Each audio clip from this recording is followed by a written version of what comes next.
नमस्कार दोस्तों, गीगल क्लासेज में आपका स्वागत है।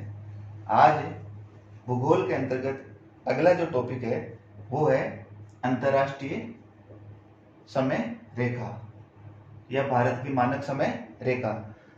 तो हम पढ़ेंगे कि जो समय है इस समय का निर्धारण कैसे किया जाता है। ठीक है, समय का निर्धारण। ठीक है, समय का निर्धारण दो तरीके से होता है। एक होता है स्थानीय समय,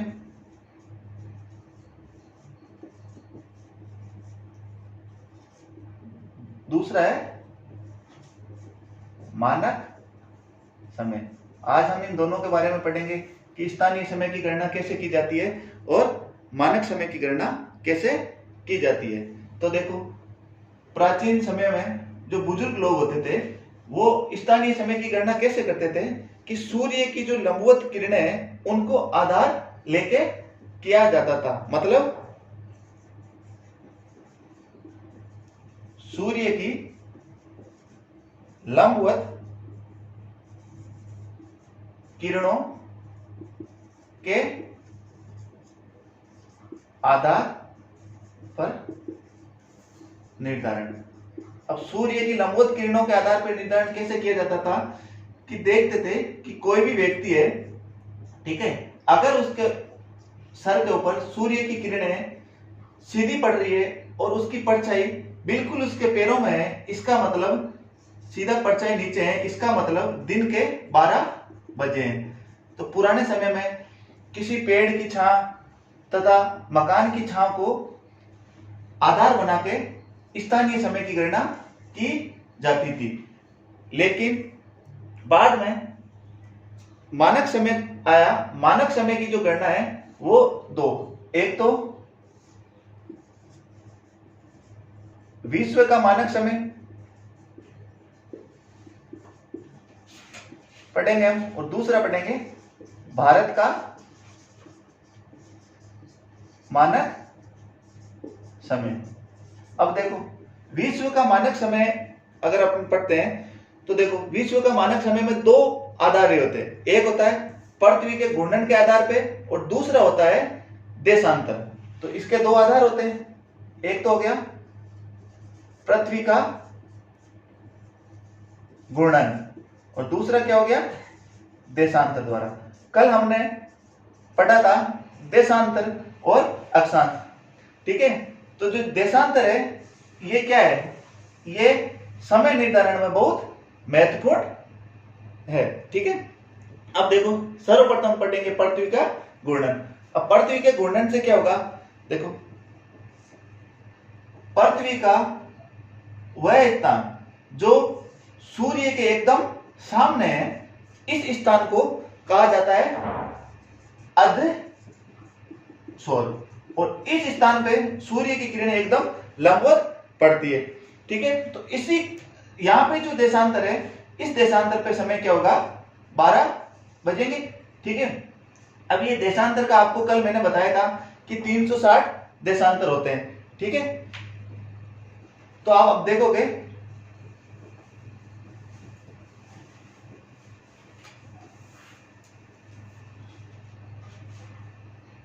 कुल देशांतर कितने होते हैं, 360 डिग्री। पूरा कितना एंगल, 360। तो 360 और एक दिन में कितने घंटे होते हैं, 24 घंटे। ये तो आप सभी को पता है, एक दिन में 24 घंटे। इसका मतलब पृथ्वी जब 24 घंटे में एक पूरा अपना चक्कर लगा लेती है तो एक घंटे में कितना हो जाएगा, 360 बट्टा 24। इसका मतलब 15 डिग्री। मतलब पृथ्वी का जो घूर्णन है, एक घंटा बराबर कितना हो जाएगा, 15 डिग्री। अगर एक घंटे को हम मिनट में देखें, एक घंटा बराबर 15 डिग्री, तो अगर इसको हम मिनट में देंगे, एक घंटे में कितने मिनट होती है, 60 मिनट। एक घंटा बराबर 60 मिनट। यहां तक समझ में आ गया। ठीक है, 60 मिनट में भी कितना घूमेगी, 15 डिग्री। तो देखो, 15 डिग्री में घूर्णन के लिए कितना टाइम लग रहा है, 60। तो एक डिग्री में कितना लगेगा, 60 बट्टा 15, तो हो गया 4 मिनट। मतलब एक देशांतर से दूसरे वाले देशांतर में समय का कितना अंतर होता है? 4 मिनट का। इस आधार पे हम किसी भी एक स्थान से दूसरे स्थान के समय की गणना कर सकते हैं। तो इन गणना के लिए सर्वप्रथम एक सम्मेलन हुआ था वाशिंगटन डीसी में, तो उन्होंने सर्वप्रथम एक समय रेखा को निश्चित किया और वो समय रेखा, उसका नाम दिया 0 डिग्री देशांतर। ठीक है, और ये सम्मेलन कहां हुआ था? वाशिंगटन डीसी में। कब हुआ था? 1884 में एक सम्मेलन हुआ था और उन्होंने बताया कि 0 डिग्री देशांतर को अंतरराष्ट्रीय समय रेखा माना। तो इसका दूसरा नाम क्या है? अंतरराष्ट्रीय समय रेखा। इसी रेखा को आधार मान के समय की गणना की जाती है। ठीक है, यहां तक समझ में आ गया? दो देशांतरों के मध्य कितने मिनट का अंतर होता है? 4 मिनट का। ये याद रखना। अब क्वेश्चन आ जाएगा कि अंतरराष्ट्रीय समय रेखा कौन सी है, तो आपको करना है 0 डिग्री देशांतर। यहां तक समझ में आ गया? इसको नोट डाउन कर लो।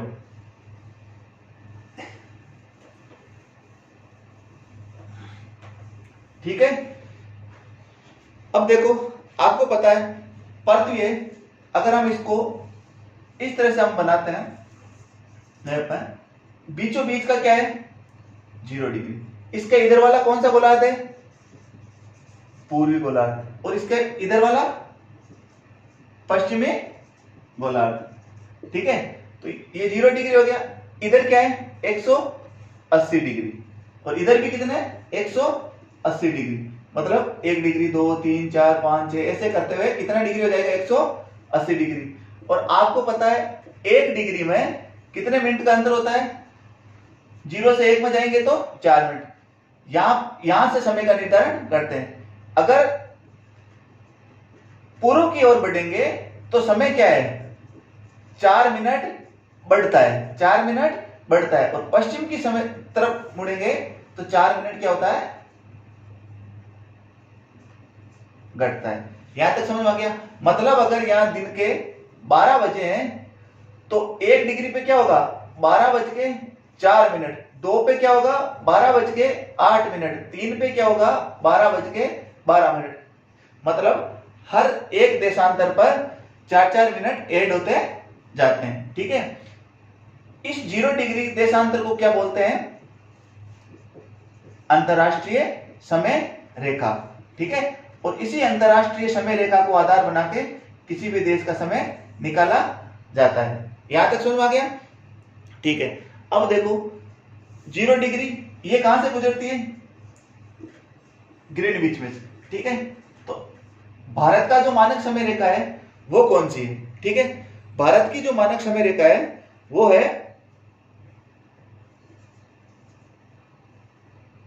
82 डिग्री 30 मिनट पूर्वी देशांतर। ये कैसे हुआ, क्या हुआ, ये समझने के लिए इंडिया का डायग्राम से आपको समझाते हैं।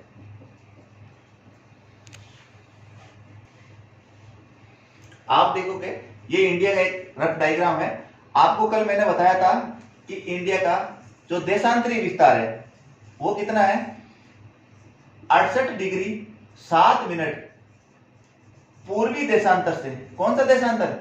पूर्वी देशांतर से 97 डिग्री 25 मिनट पूर्वी देशांतर के मध्य। तो कुल कितने देशांतर ऐसे हैं? ऐसे कुल 30 देशांतर है। अब एक देशांतर के बीच में कितना अंतर होता है? एक देशांतर से दूसरे देशांतर में 4 मिनट का। तो 30 में कितना हो गया? 30 × 4 बराबर 120 मिनट। यहां तक समझ में आ गया? इसका मतलब भारत का पूर्वी सिरे से लेके पश्चिमी सिरे में समय में कितने घंटे का अंतर है? 2 घंटे का। अगर यहां अरुणाचल प्रदेश में सूर्योदय सुबह 4 बजे होगा तो यहां गुजरात में सूर्योदय कब होगा? सुबह 6 बजे। ठीक है, तो इसके लिए भारत में एक मानक समय रेखा, ठीक है, IST, ठीक है, इंडियन स्टैंडर्ड टाइम, ठीक है, इसको डिसाइड की थी। ये डिसाइड कब की थी? 1 सितंबर 1947 को। और किस रेखा को? 82.5 डिग्री पूर्वी देशांतर। तो क्वेश्चन आ सकता है कि भारत की मानक समय रेखा कौन सी है? तो 82.5 डिग्री पूर्वी देशांतर। एक क्वेश्चन ये बनता है। दूसरा क्वेश्चन बनता है ये भारत के कितने राज्यों में से गुजरती है? तो ये भारत के 5 राज्यों में से गुजरती है। कितने राज्यों में से गुजरती है? 5 राज्यों में से गुजरती है। सर्वप्रथम सबसे जो ऊपर वाला राज्य है वो है उत्तर प्रदेश, उसके नीचे मध्य प्रदेश, उसके नीचे छत्तीसगढ़, उसके नीचे ओडिशा और उसके नीचे आंध्रा।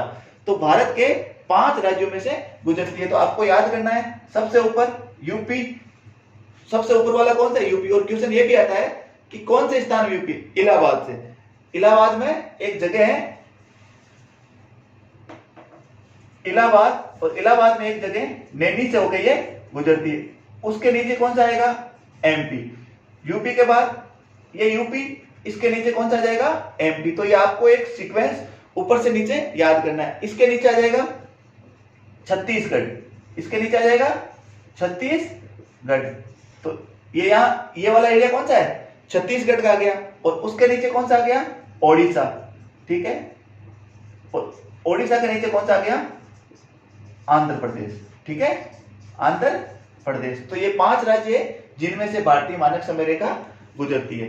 अब भारत की मानक समय रेखा 82.5 डिग्री। अब देखो यहां पर ये कौन सी है? 0 डिग्री। यहां से साफ कर रहा हूं समझने के लिए, ठीक है। अंतरराष्ट्रीय समय रेखा कौन सी है? 0 डिग्री। 0 डिग्री से भारत की जो समय रेखा है वो कितना डिग्री आ गए? 82.5 डिग्री। और 2 देशांतरों के मध्य 4 मिनट का अंतर है।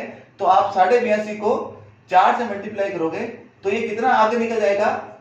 5 घंटे 30 मिनट। अगर 0 डिग्री पे दिन के 12 बजे हैं तो भारत में क्या समय होगा? 5:30 शाम के टाइम, ठीक है। यहां तक समझ में आ गया? इस तरफ जाएंगे तो हर देशांतर के बाद 4-4 मिनट घटता जाएगा। और 0 डिग्री से पश्चिम की ओर तरफ जाएंगे तो 4-4 डिग्री घटता हुआ इधर बढ़ता हुआ, ठीक है। अब देखो इसमें क्वेश्चन किस तरह का आते हैं आपको मैं क्वेश्चन से बताता हूं।